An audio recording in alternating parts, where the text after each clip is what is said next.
Okay, Assalamualaikum warahmatullahi taala wabarakatuh.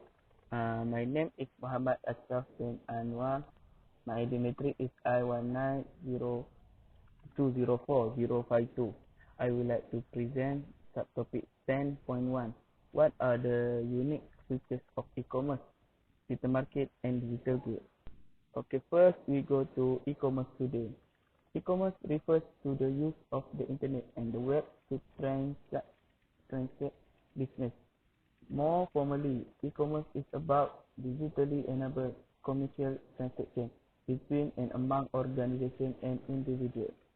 E-commerce began in 1994 when one of the first internet portals, Netscape.com, accepted the first ad from major corporations and popularized the idea that the web could be used as a new medium for advertising and sales. No one ever envisaged at the time that web would turn out to be an exponential curve for the e-commerce retail chain. Now we go to the new e-commerce, social, mobile, and local. One of the biggest things is to extend to which e-commerce has become more social, mobile, and local. Online marketing consisted largely of creating a corporate website, buying display ads on Yahoo, purchasing AdWords on Google, and sending email messages. The primary measure of success was how many eyeballs unique visitors a website produced and how many impressions a marketing campaign generated. An impression was 1 show to 1%. Both of these measures were carried over from the world of television, which measures marketing in terms of audience and ad view. Now we go to why e-commerce is different. First, ubiquity. E-commerce is ubiquitous. E-commerce is ubiquitous, meaning that it is available just about everywhere all the time. From a consumer point of view, ubiquity reduces transaction cost, the cost of participating in a market.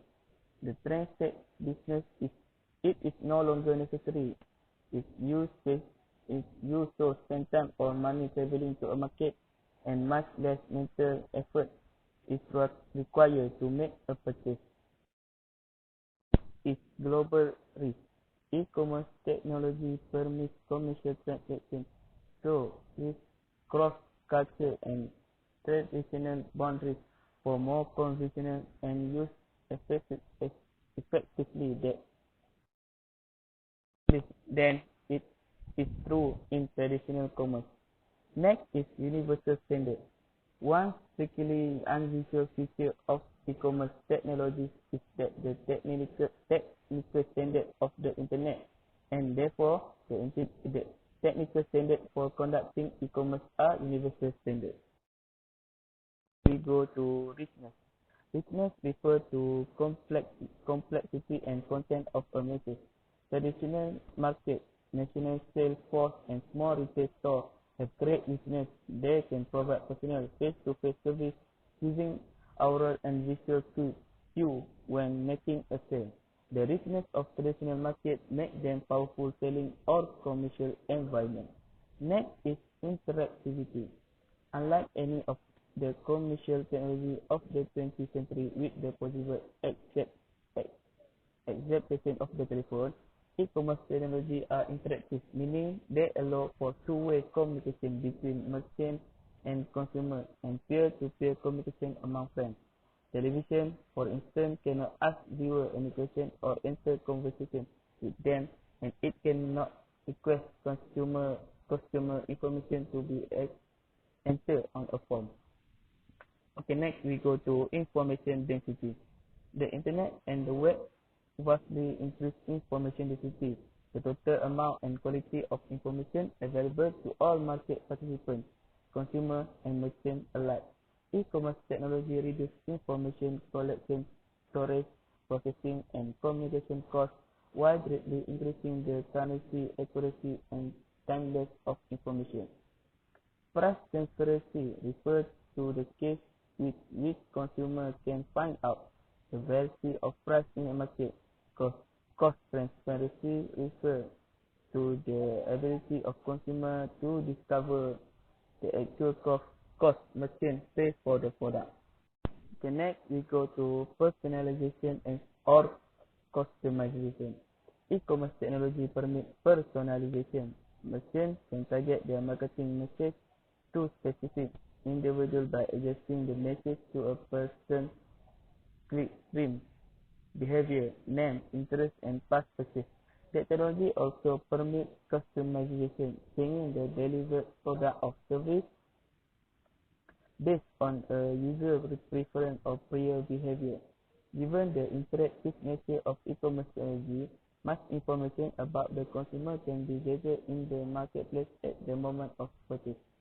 And lastly, we go to social technology, user content generation and social networking. In contrast to previous technology, the internet and e-commerce technology has evolved to be much more social by allowing users to create and share with their friends and a larger worldwide community content in the form of text, video, music, or photo. By using this form of community, users can create new social networks and strengthen existing ones.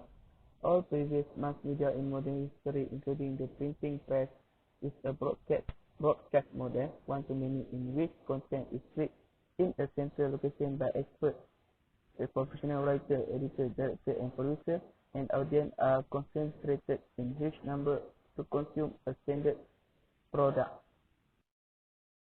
Now we go to key concepts in e-commerce, digital market, and digital goods in a global marketplace. First, we go to digital market. In digital market, consumer and supplier can see the price being charged for goods, and in that sense, digital markets are said to be more transparent than traditional markets. Digital markets are very flexible and efficient because they operate with reduced sales and transaction costs, lower menu costs, merchant cost of selling price, greater price discrimination, and the ability to change price dynamically based on market conditions. This new digital market can either reduce or increase switching costs depending on the nature of the product or service being sold, and they might cause some extra delay in gratification due to shipping time. Next, we go to digital goods. Digital goods is mean goods that can be delivered over a digital network. In general, for digital goods, the marginal cost of producing another unit is about zero. However, the cost of producing the original first unit is relatively high. In fact, it is nearly the total cost of the product. Cost of delivery over the internet are very low. Marketing costs often remain the same, and pricing can be highly variable. Okay, that's all for me. Thank you.